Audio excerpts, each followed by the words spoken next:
Happy Tuesday. Today is Tuesday, September the 8th, 2020. Today's daily Bible readings come to us from Psalm 121, Exodus 12, 29 through 42, Romans 13, 1 through 7, or you could have read Psalm 119, 65 through 72, and then Deuteronomy 17, 2 through 13, and then end up again with Romans 13. And today I'm going to talk about Exodus, and this is the part of the story finally where Pharaoh gives in. He just realizes his arm's too short to box with God, so the saying goes, and just finally gives up and gives in. And it's the first part of this passage from Exodus is all about how fast that happens and what a hurry everybody's in when everything finally gives way. Pharaoh finally becomes his stubborn no that he's been giving for so long, ever since the first day when Moses and Aaron came to him and said, hey, we just want to go. God wants us to go out 3 days journey in the wilderness and worship him.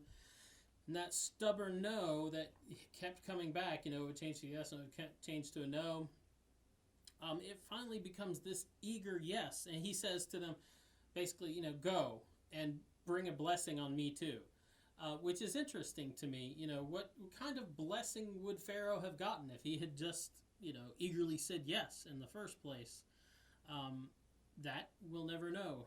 We never get to know that. But he has kind of the nerve to ask them to go out and in their process of worshiping God to find a blessing for Pharaoh too.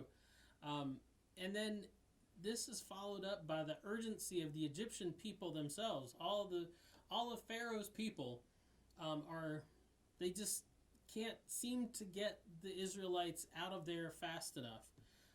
It says the Egyptians urged the people to hasten their departure.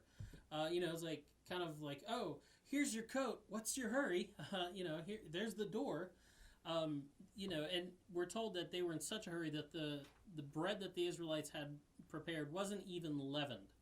Now that may not sound like a big deal, but it's, making bread back then wasn't like the way we make bread today. You can go down to the store and buy a jar of Fleischmann's yeast. That is not a product placement. And, go ahead and mix it into your dough, and so you make your bread and it's already leavened.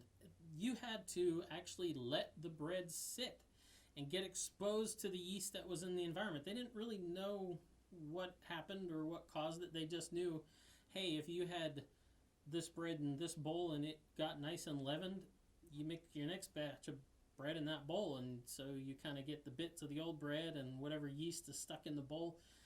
They didn't have time to do that. They just mixed it in their bowls and they put it on their shoulders and they hit the trail. And so that's what a hurry they were in. And then, the interesting thing is, too, that as they're on their way out, they're, I guess, saying goodbye to their neighbors. But the sense we get is that God had kind of said, hey, go ask your neighbors for stuff. And so it's like I can almost picture them going to their neighbor's house and saying, hey, just want to say goodbye. It's, it's been, I can't say it's been nice being your neighbor. You're making me build all these, pyramids and stuff. They didn't really build the pyramids. But anyway, it's been nice working with you. Hey, that's a really nice ring you got on there. And we're told that God had kind of already worked among the Egyptians to just make them well disposed and favorable to the Israelites. So they're like, oh, you like this ring? Oh, here, take it. Just go.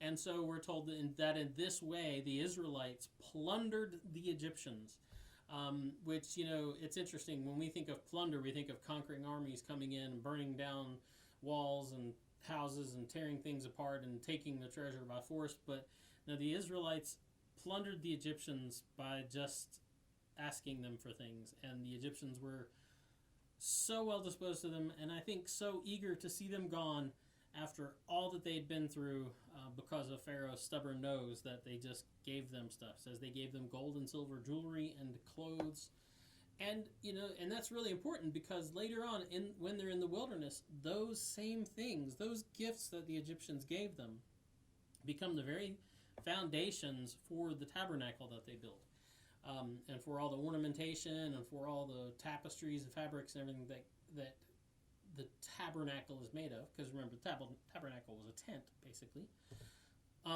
They all come out of this gift giving that the Egyptians give as they're just kind of shoving Israel out the door. And it's interesting. It's just like that. Just like that, we're told in the next section, 37 through 42, that just like that, 430 years, it says, to the day of their time in Egypt came to an end. Just like that, 430 years, in just an overnight, it all changes.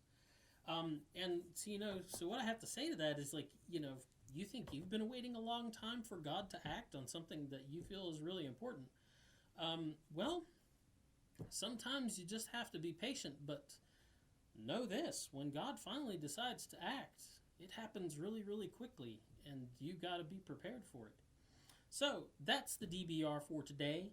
Have a good afternoon and evening, and we'll be back tomorrow. See you then. Boop.